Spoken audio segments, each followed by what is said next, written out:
The day I found out about Lisa's affair was like any other. It was a Tuesday, one of those monotonous midweek days where everything blends together in a gray haze of routine. I'd gotten up early, like I always did, kissed Lisa goodbye as she left for work, and then made my way to the office. I'm a software developer, a job that pays well but isn't exactly thrilling. Still, it provided a comfortable life for Lisa and me, and that was what mattered. Lisa and I had been married for 8 years, together for 10. We met in college, she was studying nursing, and I was knee-deep in coding and algorithms.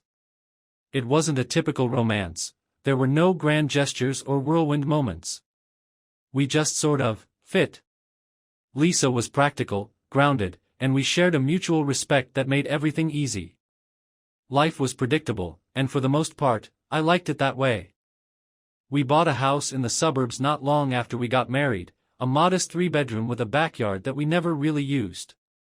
We talked about having kids someday, but we never got around to it. Our lives were busy, filled with work, friends, and the occasional weekend getaway. It wasn't perfect, but it was ours, and I was content. But looking back now, I can see the signs that things were beginning to unravel. Lisa had always been fiercely independent, but over the past year or so, she'd become more distant. It was subtle at first, a missed dinner here, a late night at work there. She started taking more interest in her appearance, buying new clothes, changing her hairstyle. I chalked it up to a midlife crisis, maybe just a phase, something that would pass. After all, everyone goes through ups and downs in a marriage, right? Then came the business trips. Lisa worked as a nurse administrator at a large hospital downtown, and while she'd always been dedicated to her job, the sudden increase in conferences and training sessions was out of character. She'd never been one to travel much for work, but now it seemed like she was always on the road, always with a perfectly reasonable explanation. I didn't question it at first. I trusted her, why wouldn't I?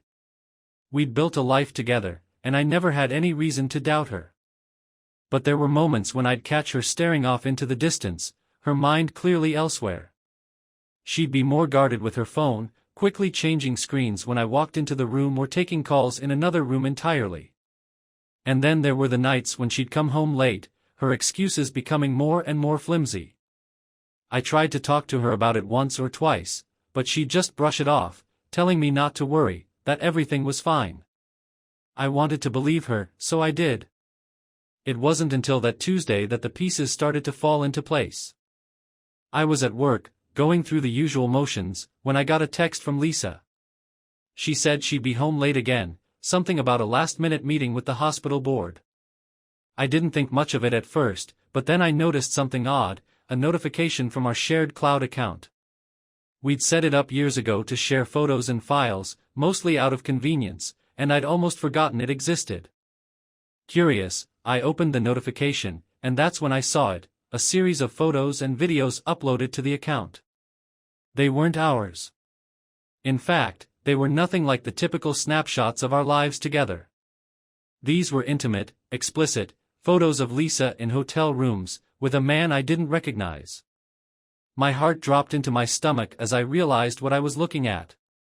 There were videos too, short, grainy clips that left little to the imagination. I felt like I'd been punched in the gut. The woman I had spent the last decade of my life with, the woman I thought I knew better than anyone, had been cheating on me. And not just a fling or a one-night stand, this was something ongoing, something deliberate. My hands trembled as I scrolled through the files, each image, each video, driving the knife deeper into my chest. For a few minutes, I couldn't move, couldn't think. I was frozen in my chair, staring at the screen in disbelief. This couldn't be real. There had to be some kind of mistake. But the more I looked, the more undeniable it became. Lisa had been living a double life, and I was the fool who never saw it coming. The realization hit me like a freight train, and suddenly, the room felt too small, too claustrophobic. I needed to get out, to breathe, to clear my head. I grabbed my coat, mumbled something to my coworkers about feeling sick, and stumbled out of the office. I drove aimlessly for a while, my mind racing, my heart pounding in my chest. I didn't know what to do, where to go, or who to talk to. All I knew was that my life had just been shattered, and there was no going back. Every memory I had with Lisa, every moment we'd shared, was now tainted by this betrayal. Eventually, I found myself parked at a small, quiet park on the edge of town. It was the kind of place we used to visit together when we first started dating, back when life was simpler, and our biggest worry was what movie to see that weekend. I sat there for what felt like hours, staring blankly at the trees, trying to make sense of everything. How could she do this to me? How could she throw away everything we'd built together, everything we'd worked so hard for? I thought about confronting her, about demanding answers, but I knew that would come later. First, I needed to understand how deep this betrayal went. I needed to know who this man was, how long it had been going on, and why. The thought of hiring a private investigator crossed my mind, but I dismissed it almost immediately. I didn't want to involve anyone else in this mess. I needed to handle it on my own, to take control of a situation that had spiraled so far out of control. That night, I went home and waited for Lisa to return. I didn't tell her what I had found. I didn't say anything out of the ordinary. I just watched her, studying her every move, every word, every lie that came out of her mouth. It was like watching a stranger, someone I didn't recognize anymore. As the days passed, I began to dig deeper. I went through her phone when she wasn't looking, checked her emails, her social media accounts. I traced back through our bank statements, our credit card bills, looking for anything that might give me more information. And what I found only confirmed my worst fears. The affair had been going on for almost a year. They had met at a conference in Chicago, one of those business trips she'd started taking. The man, his name was David, was a pharmaceutical rep, someone she had been working with on some project at the hospital. The messages between them were sickening, flirtatious, passionate, full of inside jokes and intimate details.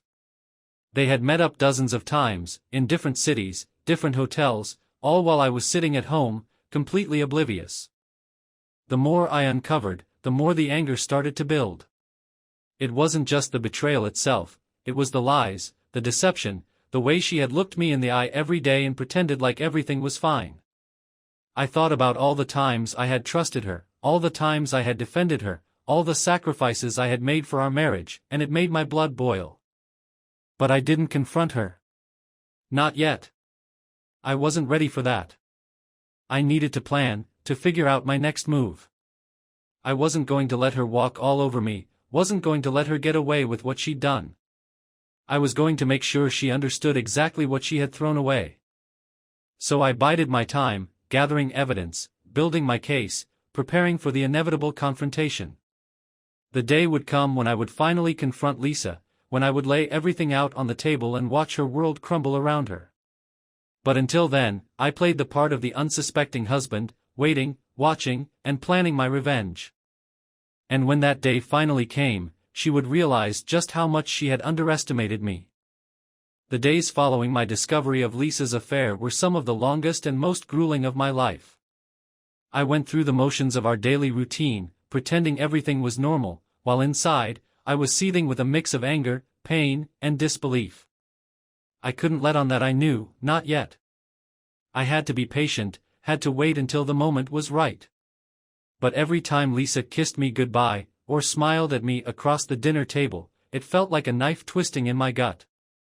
I became obsessed with uncovering every detail of her betrayal. It wasn't enough to know she had cheated, I needed to know everything. Who was this man? How did it start? How often had they met? The more I found out, the deeper the knife seemed to twist, but I couldn't stop myself. It was like picking at a scab, knowing it would only make the wound worse, but unable to resist. I started going through her things when she wasn't home, looking for anything that might give me more information. Her phone was the goldmine. I had already seen the photos and videos in the cloud, but there was more: text messages, emails, even a hidden folder of photos she tried to keep out of sight. The texts were the worst, filled with confessions of love and promises to be together. They made me sick to my stomach, but I kept reading, driven by some twisted need to know everything. I pieced together the timeline of their affair. It had started innocuously enough, as these things often do, flirty texts, late-night conversations that turned into something more. They had met at that conference in Chicago, but the affair had blossomed when they returned home. It wasn't just physical, either.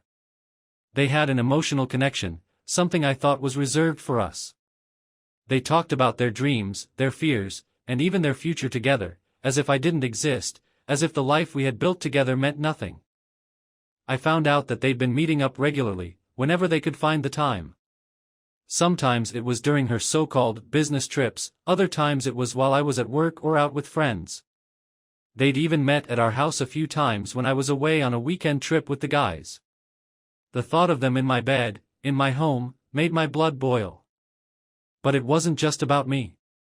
I started to notice the impact it was having on Lisa herself. She was more distant, more irritable. She snapped at me over the smallest things, seemed constantly distracted. The woman I had fallen in love with, the woman I had married, was slipping away, replaced by someone I barely recognized. And the worst part was, I couldn't tell if it was because of the affair or if this was who she had always been, and I was just now seeing it. The more I uncovered, the more I realized that this wasn't just some fling. This was something deeper, something that threatened to destroy everything we had built together. And I knew that when I finally confronted her, it wasn't going to be pretty. The day of reckoning came sooner than I expected. It was a Saturday, and Lisa had told me she was going out to lunch with some friends. I knew better. I had tracked her phone, something I wasn't proud of but felt was necessary, and saw that she was heading to a hotel on the other side of town. I couldn't believe she was still lying to me, even now, after everything. I decided that I had waited long enough. It was time to end this charade. I grabbed my keys and drove to the hotel, my mind racing with everything I wanted to say, everything I wanted to do. By the time I arrived, I was seething with anger, my hands gripping the steering wheel so tightly my knuckles were white. I parked a few blocks away and walked to the hotel, my heart pounding in my chest. I knew what I was about to do could change everything, but I didn't care. I needed answers, needed closure, and I wasn't going to get that by sitting at home and waiting for Lisa to come clean. When I got to the hotel, I walked straight through the lobby and up to the front desk. The clerk, a young woman who looked barely old enough to be working there, smiled politely at me. "Can I help you?" she asked, her voice cheerful and oblivious to the storm brewing inside me. "Yes," I said, doing my best to keep my voice calm. "I'm looking for my wife. She's meeting someone here, and I'm supposed to join them. Could you tell me which room Lisa Grant is in?" The clerk's smile faltered slightly, and she glanced at her computer. "I'm sorry, sir, but we can't give out that kind of information." I nodded, half expecting the refusal. I pulled out my phone, pretending to text Lisa. "Of course, I understand. It's just that she told me to meet her here, but I've lost track of her text with the room number. Could you just give her a call and let her know I'm here?" The clerk hesitated, clearly unsure of what to do, but after a moment, she nodded. "Let me see what I can do." She picked up the phone and dialed a number, her eyes flicking nervously to me as she waited. "Mrs. Grant? Hi, this is the front desk. There's someone here to see you, a Mr. Grant? He says he's supposed to join you for a meeting?" There was a pause, and then the clerk nodded, her face relieved. "Okay, I'll let him know. Thank you." She hung up the phone and smiled at me, her professional demeanor slipping back into place. "She's in room 415, just up the elevator and to the right." "Thank you," I said, my voice tight. I turned and walked away, my heart hammering in my chest. I took the elevator up to the 4th floor, my mind racing with everything I wanted to say to Lisa. I had imagined this moment 100 times, playing out different scenarios in my head, but now that it was here, I wasn't sure how it would go. I just knew that I needed to confront her, needed to put an end to this nightmare. When I reached the door to room 415, I hesitated for a moment, my hand hovering over the doorknob. I could hear voices inside, Lisa's, and a man's, low and intimate. My blood boiled. Without thinking, I knocked on the door, 3 sharp raps that echoed through the hallway. The voices inside stopped abruptly. There was a pause, and then I heard Lisa's voice, cautious and unsure. "Who is it?" "It's me," I said, my voice cold and hard. There was a long silence, and then the door opened slowly, revealing Lisa standing there in the doorway, her face pale and her eyes wide with shock. She was dressed casually, in jeans and a sweater, but the guilt in her eyes was unmistakable. "Mark, what are you doing here?" she stammered, clearly trying to gather herself. "I think you know," I replied, my voice steady despite the fury boiling inside me. "Is this how you spend your lunch breaks?" Her eyes flicked to the man standing behind her, a tall, well-dressed guy with dark hair and a smug expression. I knew immediately that this was David, the man she had been cheating on me with. He looked at me with a mix of arrogance and disdain, like I was an inconvenience he hadn't planned for. "Who's this?" David asked, his tone dismissive as he looked me up and down. "This is my husband," Lisa said, her voice barely more than a whisper. "Mark, this is David." I felt a wave of anger surge through me, but I forced myself to stay calm. I wasn't going to lose control, not yet. "I know who he is," I said, stepping into the room and closing the door behind me. "I've known about you two for weeks." Lisa's eyes widened, and David's smug expression faltered for the first time. "What do you mean?" she asked, her voice shaking. "I've seen the photos, the videos, the texts," I said, my voice cold and unyielding. "I know everything." Lisa's face went ashen, and she took a step back, her hands trembling. "Mark, I can explain." "There's nothing to explain," I interrupted, my voice hard. "You've been lying to me for months, sneaking around behind my back, and now you're going to try to justify it? Save it, Lisa." "I don't want to hear it." David, who had been silent up until now, finally spoke up, his tone condescending. "Look, man, I get that you're upset, but this is between me and Lisa. You need to back off." I turned to him, my eyes blazing with fury. "This is my marriage, my life that you've been fucking with. You don't get to tell me to back off."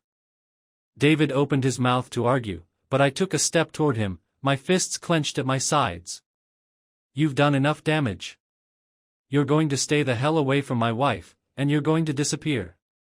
Do you understand me?" For a moment, David looked like he might argue, but then he saw the look in my eyes, the barely contained rage, and he took a step back, raising his hands in surrender.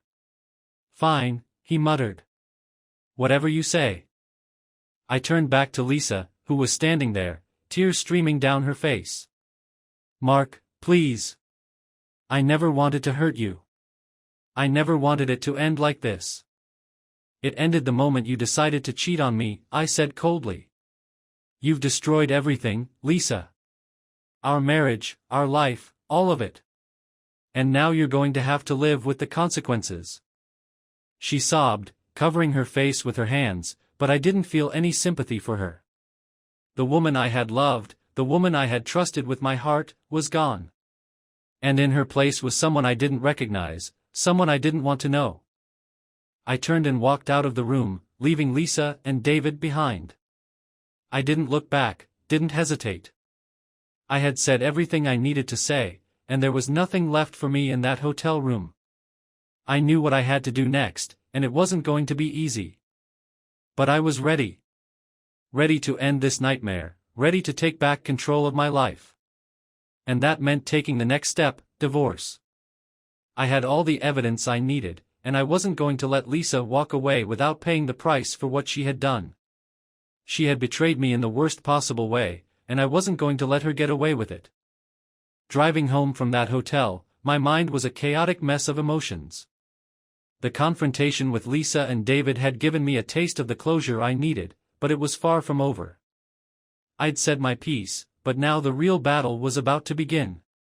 The next step was confronting Lisa in a way that left no room for lies, no room for evasion. This time, there would be no interruptions, no David to hide behind. It would just be her and me, face to face. When I arrived home, the house felt unnervingly quiet, the kind of quiet that settles in when something momentous is about to happen. I parked in the driveway and sat in the car for a moment, taking a deep breath, trying to steady myself for what I knew was coming. The confrontation in the hotel room had been intense, but it had also been rushed, filled with the adrenaline of the moment. I knew this time had to be different. I needed to lay everything out, make her face the reality of what she'd done, and then make my decision about what our future, or lack of one, would look like. I walked into the house, the door closing behind me with a soft click that echoed through the empty rooms. I could still hear the words I'd thrown at Lisa in the hotel room, the raw emotion behind them. But now, in the stillness of our home, everything felt more real, more grounded. This was the life we had built together, the life she had shattered. It wasn't long before Lisa came home. I heard her car pull into the driveway, the familiar sound of her keys jingling as she approached the door. When she walked in, our eyes met, and I saw a mix of guilt, fear, and uncertainty on her face. She knew this wasn't over. "Mark," she said softly, her voice tentative, as if she wasn't sure what to expect. "We need to talk."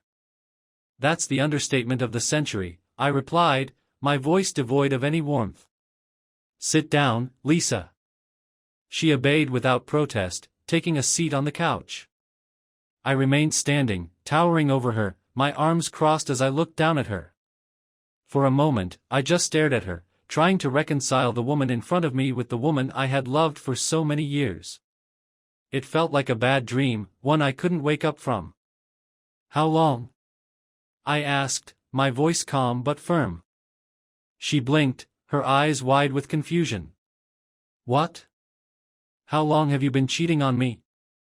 I repeated, my tone harder now. "I want the truth, Lisa. No more lies." She hesitated, her gaze dropping to her lap. "Almost a year," she whispered, barely audible. "It started when we met at that conference." I closed my eyes for a moment, the reality of her words sinking in. A year. A full year of lies, deceit, and betrayal. I felt the anger rising again, but I forced myself to stay calm. I needed to get through this, needed to hear everything, no matter how much it hurt. "Why?" I asked, trying to keep my voice steady. "Why did you do it?" She looked up at me, tears welling in her eyes. "I don't know, Mark," she said, her voice trembling. "I was feeling lost. I felt like we were drifting apart, like we were just going through the motions. David he was there, and it just happened." "It just happened?" I repeated, my voice dripping with sarcasm. "So, you just accidentally ended up in bed with another man for an entire year? Is that what you're telling me?" "No," she said quickly, shaking her head. "I'm not trying to excuse it. I know what I did was wrong. But I didn't plan for it to happen. I didn't mean to hurt you." "But you did," I snapped, the anger finally bubbling over. "You hurt me more than I ever thought possible, Lisa. You lied to me, betrayed me, and now you expect me to just accept that it just happened? Do you have any idea what you've done?" She started to cry, her shoulders shaking as she buried her face in her hands. "I'm so sorry, Mark. I never wanted it to be like this. I love you, I always have, but I made a mistake, a huge mistake. Please, let's try to fix this. We can go to counseling, we can work through it. Don't throw everything away because of one mistake." I couldn't help but laugh bitterly at her words. One mistake? This wasn't just one mistake, Lisa. This was a series of deliberate choices. You chose to lie to me, chose to cheat on me, chose to continue this affair for a year. And now you want to fix it? How do you expect me to trust you again? How do you expect me to look at you and not see the woman who destroyed our marriage? She looked up at me, her eyes pleading. "Mark, please. I'll do anything. I'll quit my job, I'll cut off all contact with David, I already have. I'll do whatever it takes to make this right." I shook my head, feeling a deep, hollow ache in my chest. It's too late for that, Lisa. You can't just undo what you've done. You've broken something that can't be fixed. And the worst part is, I don't even know if I want to fix it. Her face crumpled, and she let out a choked sob. Please, Mark. I love you. Don't do this. You don't love me, Lisa, I said, my voice cold. If you did, you wouldn't have done this. You wouldn't have lied to me every single day for the past year. You don't get to say you love me after everything you've done. I could see the realization dawning in her eyes, the understanding that she had pushed me too far, that there was no going back. She looked so small, so broken, but I couldn't bring myself to feel sorry for her. The woman I had loved, the woman I had married, was gone. And in her place was someone I didn't recognize, someone I didn't want to know. I want a divorce, I said finally, my voice steady but filled with resolve. I've already spoken to a lawyer. We'll figure out the details later, but I'm done. There's no coming back from this. Her eyes widened in horror, and she shook her head violently. No, Mark, please, we can't just throw it all away. We've been together for 10 years. We can work through this, I know we can. Maybe if you had come to me a year ago, we could have, I replied, my tone unyielding. But you didn't. You chose to lie, to cheat, to betray everything we built together. You don't get to make that choice and then expect me to just forgive you. I can't do it, Lisa. I won't. She sobbed uncontrollably now, her hands clutching at me as if she could somehow hold on to the life we once had. But I pulled away, the distance between us growing with every passing second. Please, Mark. I can't lose you, she cried, her voice desperate. I'll do anything, just please don't leave me. I already lost you, Lisa, I said, my voice heavy with sorrow. I lost you the moment you decided to cheat. This marriage has been over for a long time, I just didn't know it until now. Her sobs grew louder, but I couldn't stay there any longer. I turned and walked toward the door, my heart heavy with the weight of everything that had happened, everything that was still to come. This wasn't how I had imagined my life would turn out, but it was the reality I had to face. I'll be staying with a friend for a few days, I said as I reached the door. You can stay here until we figure out the logistics, but I'll have the papers drawn up by the end of the week. It's over, Lisa. And with that, I walked out of the house, leaving Lisa sobbing on the couch, her world crumbling around her. I didn't look back, didn't hesitate. I knew that if I did, I might start to doubt myself, might start to waver in my resolve. But I couldn't afford that. Not now. As I drove away, the weight of the decision I had just made pressed down on me, but there was also a strange sense of relief. The confrontation was over, the truth was out, and there was no more pretending, no more lies. The future was uncertain, but at least now I knew where I stood. It was time to move forward, to start the next chapter of my life, whatever that might look like. And for the first time in a long time, I felt like I could breathe again. I spent the next few days in a haze, crashing on a friend's couch while trying to wrap my head around everything that had happened. The confrontation with Lisa had been emotionally draining, but it had also given me a sense of clarity. There was no salvaging our marriage, no fixing what she had broken. But the more I thought about it, the more I realized that simply ending things wasn't enough. She had shattered our life together, and I couldn't just let her walk away from it without facing the consequences. I knew I had to be strategic. This wasn't about flying off the handle or letting my emotions get the best of me. It was about ensuring that Lisa understood the full weight of her actions. She had betrayed me, lied to me, and disrespected everything we had built together. If she thought she could walk away from this unscathed, she was sorely mistaken. The first step was to gather everything I needed to ensure that the divorce would go in my favor. I wasn't interested in playing nice. Lisa had made her choice, and now she would have to live with the fallout. I contacted my lawyer again, making sure we had all the evidence lined up, those texts, the photos, the bank statements showing her spending on those secret hotel rooms and fancy dinners with David. My lawyer was thorough, and we built an airtight case that would leave Lisa with little to argue against. But that was just the beginning. I wanted her to feel the impact of her betrayal in every aspect of her life. We had mutual friends, a shared social circle, and I knew that the truth would hit harder coming from me than if it eventually leaked out on its own. So, I made sure everyone knew exactly what had happened, without directly telling them. A well-timed conversation here, a carefully placed piece of evidence there, and soon enough, the story began to spread. I didn't take pleasure in it, not entirely. Watching Lisa's reputation crumble, seeing the looks of shock and disappointment on the faces of people who had once admired her, wasn't exactly satisfying. But it felt necessary. Lisa had built a life on lies, and it was time for those lies to catch up with her. But the real blow was yet to come. I knew that financially, Lisa was in a vulnerable position. Her job at the hospital paid well, but she had grown used to a certain lifestyle that relied on our combined income. With the divorce on the horizon, I started moving assets around, protecting what was mine. I froze the joint accounts, redirected our investments into my name, and began liquidating assets she wouldn't have access to. By the time she realized what was happening, it would be too late. I also made sure to hit her where it hurt the most, our home. The house we had shared for years, the place where we had built our life together, was in my name alone. I had been the one to purchase it, back when we first got married, and I had kept it that way as a matter of practicality. Now, that decision was paying off. I informed my lawyer that I wanted the house, and there was little Lisa could do to argue against it. Of course, Lisa tried to fight back.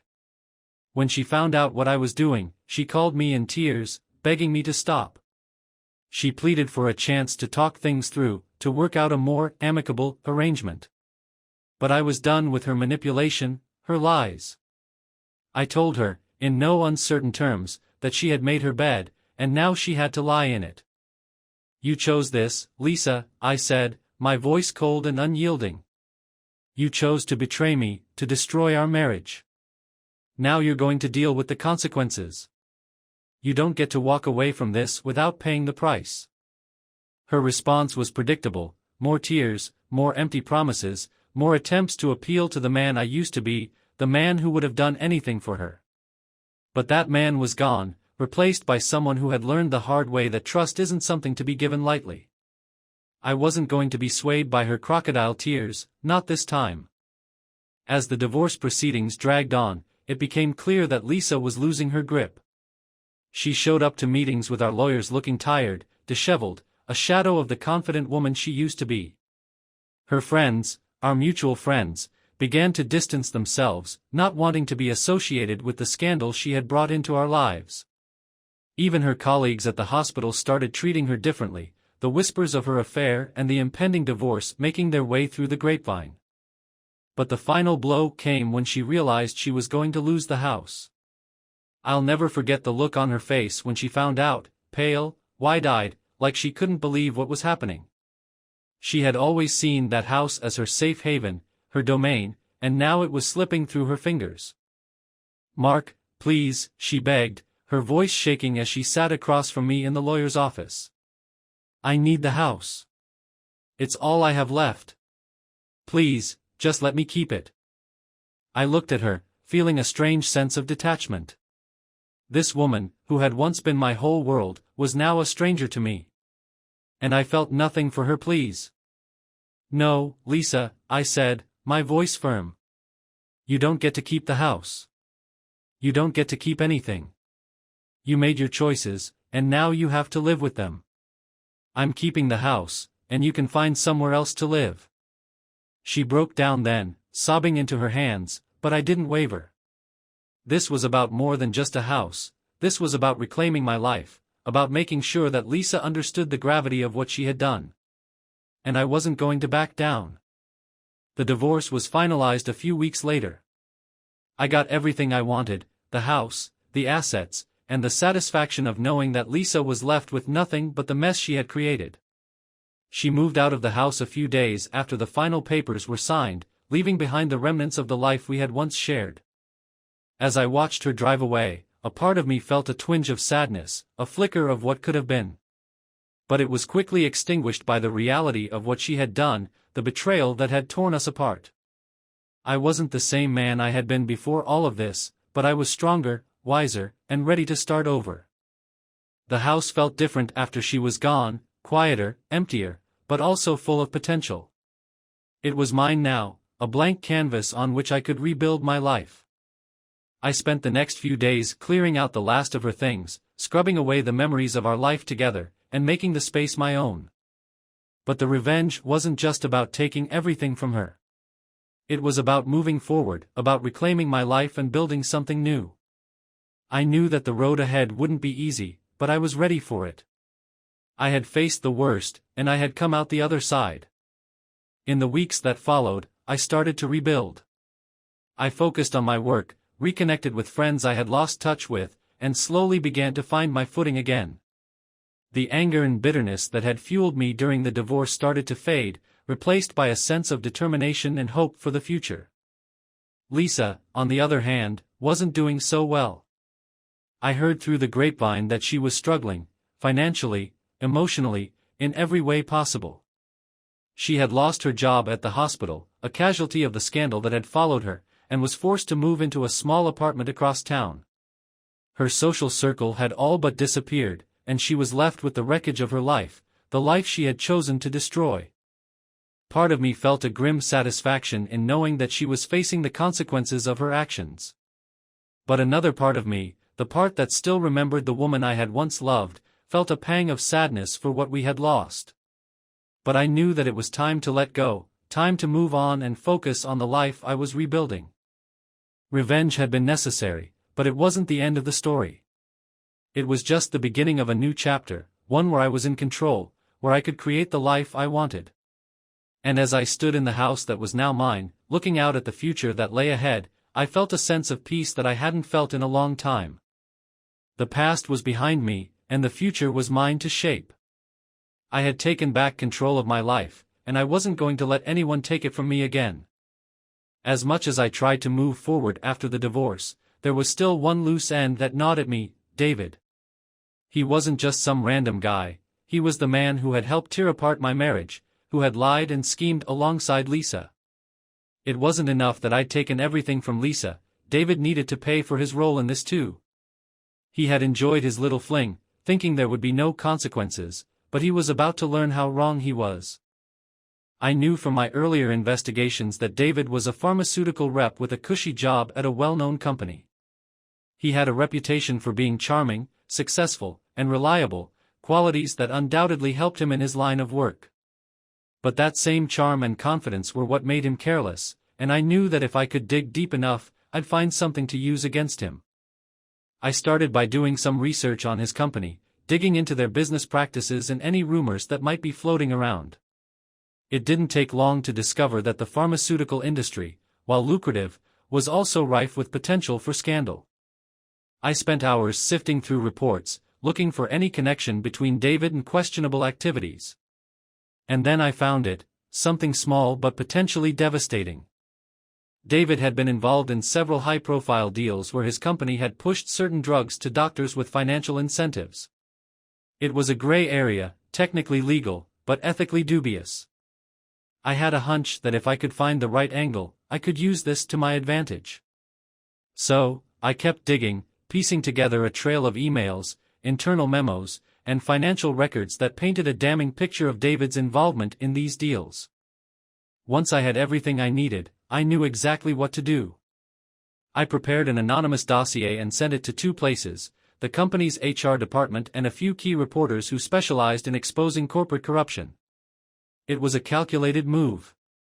I wasn't just interested in getting David fired, I wanted to destroy his reputation, to make sure that no one in the industry would touch him again.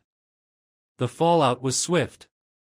Within a week, the story broke in the media, exposing a series of unethical practices at David's company, with him squarely at the center of the storm. The reports painted him as the ringleader of a scheme to push doctors to prescribe expensive, unnecessary medications in exchange for kickbacks. It was a scandal that couldn't be ignored, and the company was forced to launch an internal investigation. David was suspended from his job while the investigation took place, but it was clear that his career was all but over. His name was dragged through the mud, and every aspect of his professional life was scrutinized. The man who had once been seen as a rising star in his field was now a pariah, a symbol of everything wrong with the pharmaceutical industry. But I wasn't done yet. There was still his personal life to consider. I had learned from my initial digging that David was married, something Lisa had either not known or conveniently ignored. His wife, Allison, was a successful lawyer, someone who had no idea what her husband had been up to. I knew that revealing the affair to her would be the final nail in the coffin of David's life. I debated with myself about how to tell her. A part of me felt guilty, knowing that this woman, who had done nothing wrong, would be blindsided by the news. But I also knew that she deserved to know the truth, just as I had. And so, I decided to reach out to her. I found her work email address online. She worked at a well-known law firm downtown, and I composed a carefully worded message. I kept it brief, but I included everything she needed to know: the affair, the evidence I had uncovered, and the scandal that was now engulfing David's career. I attached the relevant photos and screenshots, and then I hit send. I didn't expect a response, but within an hour, I received a reply from Allison. She asked to meet in person, to discuss what I had sent her. I agreed, and we arranged to meet at a quiet coffee shop near her office. When I arrived at the coffee shop, I spotted Allison immediately. She was sitting at a corner table, her face pale, her hands wrapped tightly around a coffee cup. She looked up as I approached, her eyes filled with a mixture of shock and sorrow. "Mark?" she asked, her voice trembling. "Yes," I replied, taking a seat across from her. "Thank you for meeting me." She nodded, her gaze dropping to the table. "I still can't believe this. I had no idea. David never gave me any reason to suspect. I thought we had a good marriage." I could hear the pain in her voice, the disbelief that mirrored my own when I had first discovered Lisa's betrayal. "I'm sorry you had to find out this way," I said, my tone sincere. "But I thought you deserved to know the truth." Allison looked up at me, her eyes brimming with tears. "How did you find out?" I hesitated, then told her everything: how I had discovered the affair, how I had gathered evidence, and how I had decided to expose David. As I spoke, she listened in silence, her expression growing more and more strained. When I finished, she let out a shaky breath. "Thank you for telling me," she said quietly. I wish it wasn't true, but I appreciate your honesty." I nodded, unsure of what else to say. I could see the toll this revelation was taking on her, and I felt a pang of guilt for being the one to deliver it. But I also knew that this was something she needed to hear, something that would help her make the right decisions for her future. "What are you going to do?" I asked gently. Allison sighed, wiping away a tear. "I don't know yet.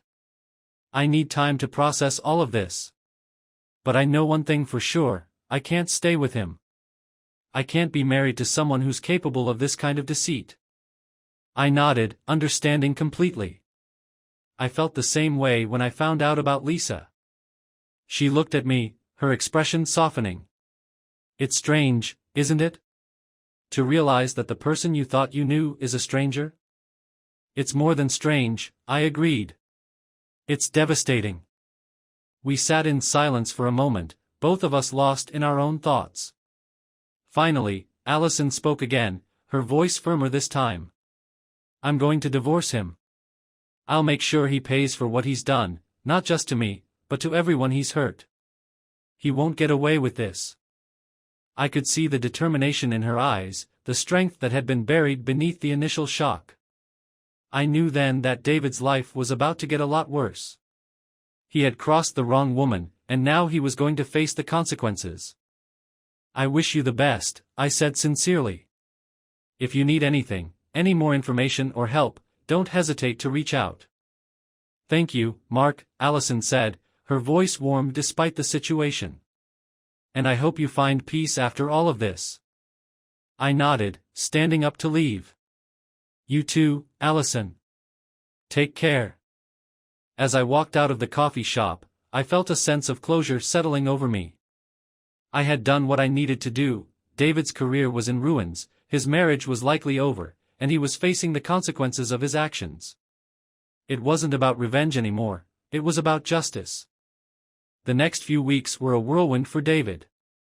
The investigation at his company intensified, and it wasn't long before he was officially terminated. The scandal had damaged the company's reputation, and they were eager to distance themselves from him. His name was blacklisted in the industry, and any hope of finding a similar position was crushed. As for his personal life, word quickly spread that Allison had filed for divorce. The once charming, successful man who had seemed to have it all was now facing a legal battle that would leave him with nothing. I heard through mutual acquaintances that he was living in a small apartment, struggling to make ends meet, his life in shambles. And while part of me felt a sense of satisfaction in knowing that he was finally paying for what he had done, I also felt something else, relief. The anger that had consumed me for so long was finally starting to fade. I had taken back control of my life, had ensured that those who had wronged me faced the consequences, and now I could finally begin to move on. The house, now fully mine, became a sanctuary, a place where I could rebuild, where I could find peace. I spent time renovating, making it my own, erasing the remnants of the life Lisa and I had shared. It was therapeutic, a way to reclaim the space and start anew. I reconnected with old friends, threw myself into my work, and even started exploring new hobbies, things I had neglected during my marriage. Slowly, I began to rediscover who I was outside of the life I had shared with Lisa. I was healing, and while the scars of the past would always be there, they no longer defined me. One evening, as I sat on the porch, watching the sun set over the horizon, I realized that I had come full circle. The anger, the betrayal, the need for revenge, it was all behind me now. I had faced the worst, and I had come out stronger on the other side. Life was different, quieter, but it was mine. I was no longer weighed down by the past, no longer consumed by the need to make others pay for what they had done. I had found peace, and that was all I needed. As I took a deep breath, the cool evening air filling my lungs, I knew that this was the beginning of something new. A chapter of my life had ended, but a new one was just starting. And for the first time in a long time, I felt hopeful about what the future might hold. As the weeks turned into months, the dust from the storm that had ravaged my life finally began to settle. The divorce was finalized, the house was mine, and both Lisa and David were out of my life. I had done what I needed to do to reclaim my sense of self, and I was finally starting to feel like I could breathe again. But there was one final piece of closure that I hadn't yet achieved, a last conversation with Lisa. Despite everything that had happened, I knew that we needed to have one final talk. Not to reconcile, there was no going back, but to close the chapter on our life together in a way that would allow me to move on completely. I needed to face her one last time, to say what I hadn't said in that lawyer's office, to put everything out in the open. So, I reached out to her, sending a brief text asking if we could meet. I didn't expect her to agree. After everything that had happened, I wouldn't have blamed her if she refused. But to my surprise, she responded almost immediately, agreeing to meet me at a small cafe where we had often gone when we were first dating. It was a place filled with memories, both good and bad, and it seemed like the right setting for this final chapter. When I arrived at the cafe, I found a quiet corner table and waited.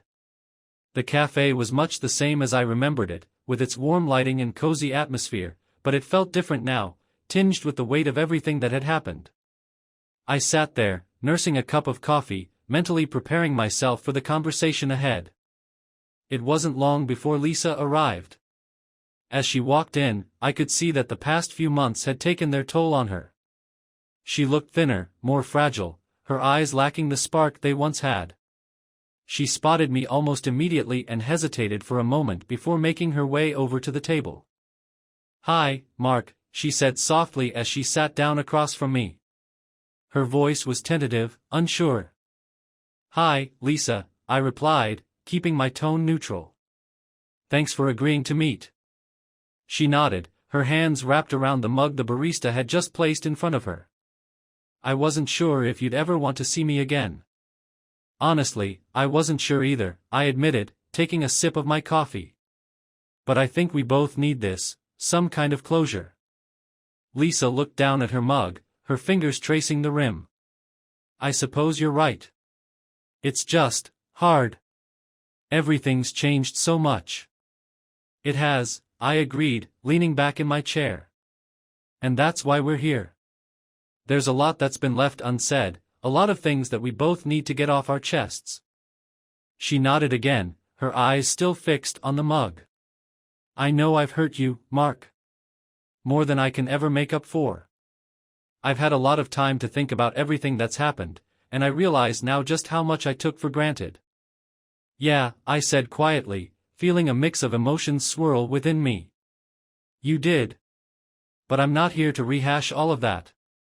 We both know what happened, and we both have to live with the consequences. I'm here to talk about what comes next, how we move forward from here. Lisa finally looked up at me, her eyes filled with a sadness that mirrored my own. I don't know how to move forward, Mark. I feel like I've lost everything, my marriage, my home, my friends. Everything I thought was stable in my life is gone. You made choices, Lisa, I said, trying to keep the bitterness out of my voice. Choices that had consequences.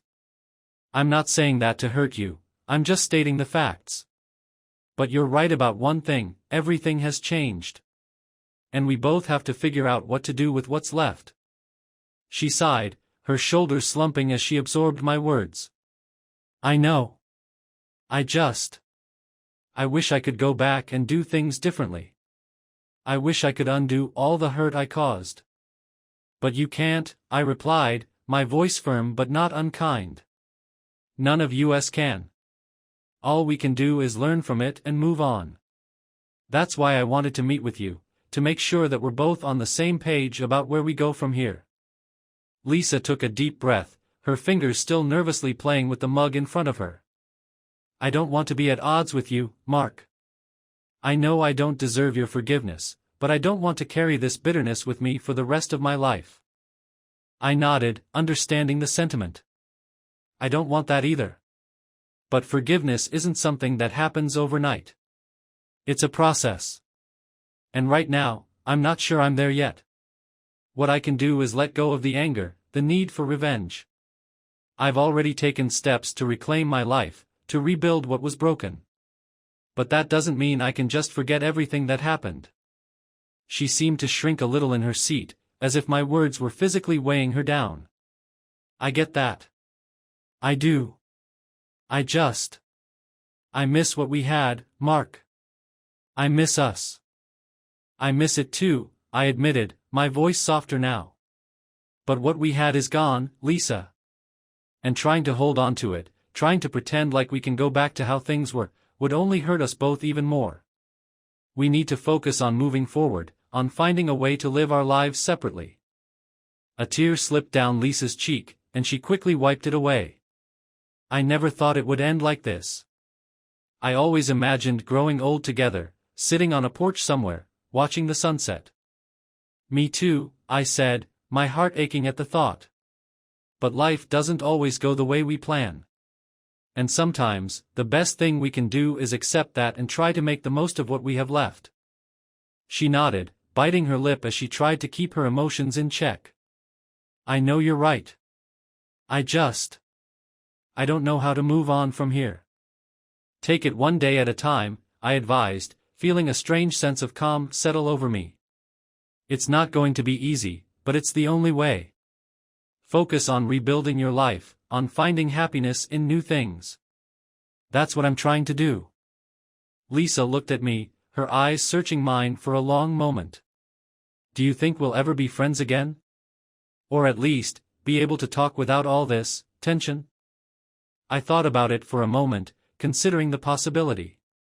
Maybe, one day. But for now, I think we both need space. We need to figure out who we are outside of this marriage. If friendship is possible down the line, we'll cross that bridge when we get to it. She nodded, her expression resigned but accepting. I understand. Thank you for being honest with me, Mark. I know this wasn't easy for you, and I appreciate you taking the time to talk. I'm glad we talked too, I said, meaning it. This was something we both needed, I think. It doesn't change the past, but it gives us a clearer path forward.